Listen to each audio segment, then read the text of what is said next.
Let's make Lebanese tabouleh, fresh, bright and zesty.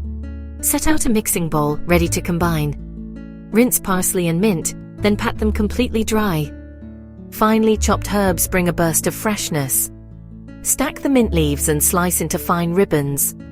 Dice your tomatoes, removing the seeds for a less watery salad.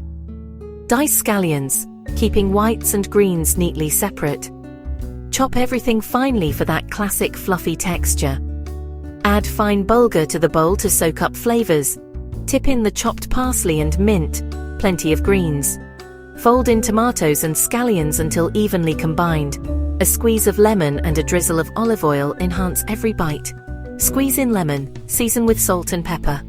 Gently toss everything together, letting the bulgur hydrate. Spoon the tabouleh into a clean serving bowl. Garnish with lemon wedges and a sprig of mint. Perfect for any meal, anytime. Enjoy this authentic taste of Lebanon.